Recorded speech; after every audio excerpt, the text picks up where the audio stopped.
Early on, a major theme of the Biden administration has been false advertising. We have the so-called COVID relief bill that broke a long bipartisan streak on pandemic response and only spent 1% of the money on vaccinations. We have the reintroduction of a sprawling election takeover bill that Democrats wrote years ago under the guise that it's a common sense voting rights bill. We have a president who ran on protecting norms, flirting with proposals to hotwire the Senate rules and pack the Supreme Court. And then we have the latest example where even one Ivy League expert says Democrats' spin does a bit of violence to the English language. They've assembled a patchwork of left-wing social engineering programs and want to label it infrastructure. Now, as I pointed out before, the first notable thing about the Biden administration's plan is what it doesn't focus on. Less than 6% of the alleged infrastructure bill would invest in roads and bridges. The total amount of funding it would direct to roads, bridges, ports, waterways, and airports combined, altogether, adds up to less than what it would spend just on electric cars. The far left sees a strong family resemblance between these proposals and their socialist Green New Deal. Yesterday, the House and Senate authors of that manifesto reintroduced it, while noting and boasting that the DNA of the Green New Deal is all over President Biden's legislative proposals. No wonder the White House document rolling out the president's bill mentioned the words climate and union more often than roads and bridges. It would pick winners and losers in automotive manufacturing. It would force-feed the electrical grid some of the least reliable forms of energy. It would hector school cafeterias to stop using paper plates and force new standards and mandates on family homes. And the relative pittance this proposal does to allocate actual infrastructure would have to creep through a tangled environmental review process. Without serious permitting reform, Mr. President, it won't build back better. It'll build back never. But at least some of these bad ideas have a tangential relationship to the actual concept of infrastructure. Not so for some other statements we've heard from actual Democrats in recent days. Climate action is infrastructure. Police accountability is infrastructure. Caregiving is infrastructure. Supreme Court expansion is infrastructure.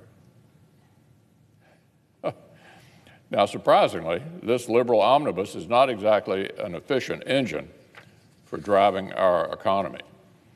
The White House inflated claims of expected job creation have been fact-checked and received Pinocchios from the Washington Post.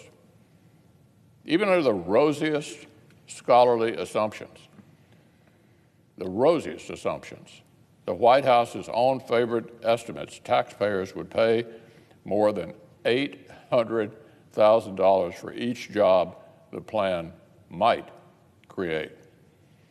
Now, I know a lot of small businesses who could create more than one job if we handed them $800,000. And then there are the tax hikes. This proposal is a Trojan horse to roll back the historic 2017 tax reform plan that helped spur big-time wage growth and the best job market in a generation before COVID-19.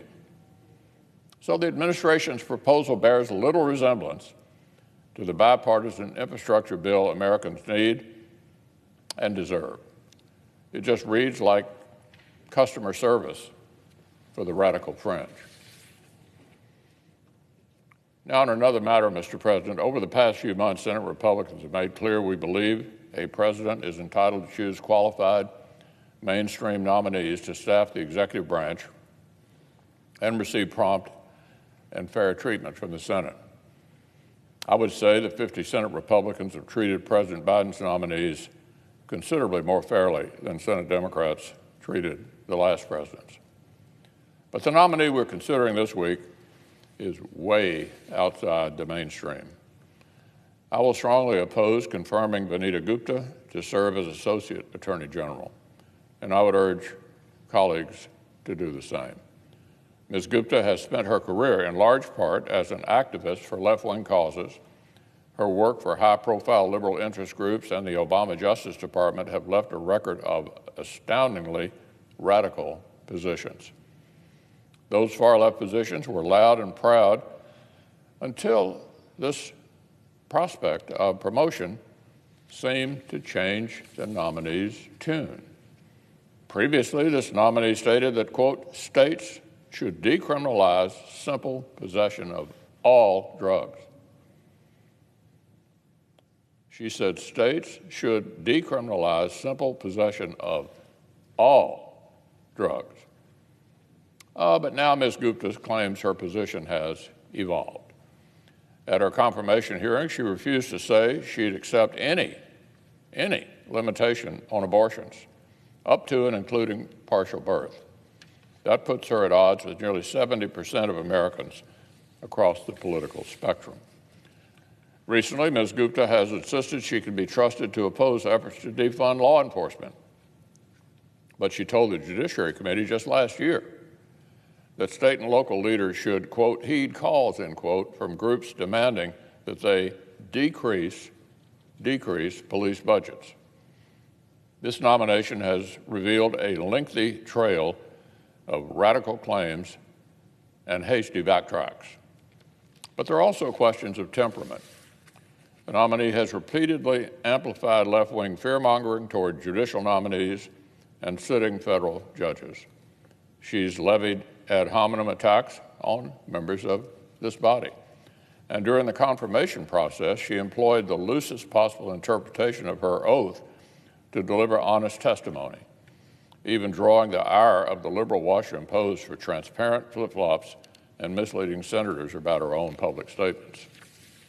This nominee contrasts sharply with the resume and reputation of Attorney General Garland, whom I voted to confirm. The White House needs to make a better choice for this key post. The Senate should create that opportunity by voting no today.